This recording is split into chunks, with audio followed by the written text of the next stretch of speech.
Bun venit la Trăiește Sănătos! Astăzi încercăm să aflăm de ce avem nevoie de echipament de schimb pentru ora de sport, echipament specific atunci când practicăm sportul preferat. Alături de noi se află domnul dr. Alin Popescu, medic primar, medicină sportivă. Bine ai revenit, Alin! Bine v-am regăsit! Hai să vedem de ce avem nevoie de echipament adecvat atunci când facem sport. Un echipament adecvat este o condiție obligatorie pentru orice tip de sportiv și pentru orice tip de sport practicat. Nu vorbim doar de ora din programul școlar sau de antrenamentele făcute în cadrul organizat, în cazul celor care visează către profesionism sau sunt profesioniști, ci pur și simplu, indiferent de situație, noi avem nevoie să avem echipament adecvat.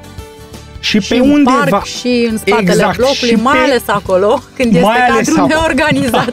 Da. Și prin echipament noi înțelegem, normal, o încălțăminte tip sport, un șort și un tricou. Dar să nu uităm că, din păcate, la noi se practică destul de puțin, dar să nu uităm că și hockey-ul e un sport, și polo e un sport, și tenisul e un sport, și badmintonul și așa mai departe, unde fiecare sport are un anumit tip de echipament specific. Și atunci, practic, la școală, în general, e simplu, pentru că prea puțin copii se duc, de exemplu, la not cu școala. Ar fi ideal, aș fi super fericit să aud mai multe cazuri în București și în România, în general, de copii care practică not organizate, dar trebuie să fim realiști, în anul 2017 această posibilitate este este un rar avis în România. Excepție nu e regulă.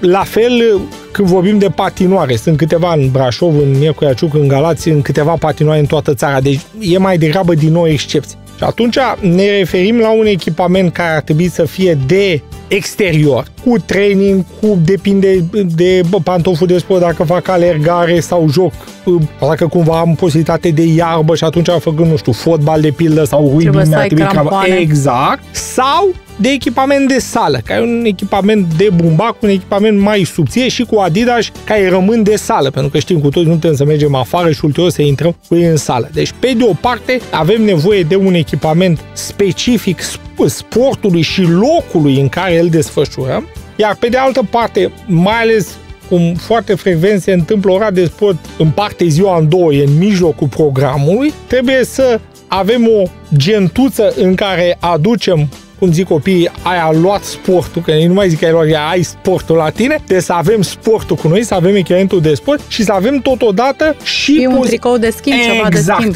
Exact, pentru că transpirăm și nu putem sta așa, mai ales că spuneai, orele continuă. Orele continuă. Deci, din punctul meu de vedere, când facem sport, și aș ieși un pic din cadrul școlii, deși acum ăsta este subiectul nostru la școală mai ales, dar aș ieși din cadrul școlii, întotdeauna când facem sport pe stadion, în spatele sau în fața blocului sau la școală, noi trebuie să ne gândim la două lucruri, în primul și în primul rând, la echipament, pantof, pantalon, tricou, bluză, training și așa mai departe, sau, nu știu, în cazul speciale, la mănuși, dacă suntem portari, aici mai sunt tot felul de specificități legate și de post. Și tot felul de cotiere, genunchiere care să protejeze. Exact.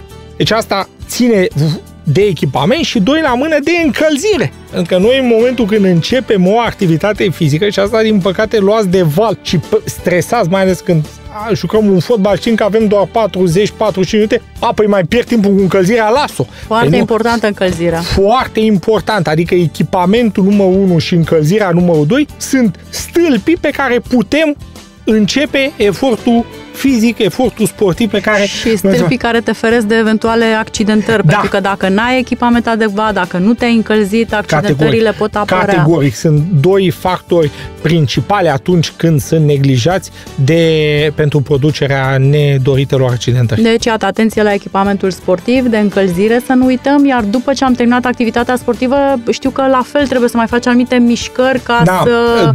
După ce am terminat activitatea... Ajuți organismul. Exact, sunt acele mișcări de stretching care sunt la mare mod. Acum, dacă dăm o căutare pe internet la stretching, efectiv sunt pline pagini cu tot felul de propuneri. Sunt acele mișcări care fac musculatura să revină după ce a fost supusă unui efort fizic. Iată, foarte importante sfaturile date de domnul dr. Alin Popescu. Alin, îți mulțumim și te așteptăm să revii. Cu mare drag oricând la Iți Iubiți. Rămâi cu noi la Trăiește Sănătos pentru că avem multe să-ți povestim și să învățăm împreună.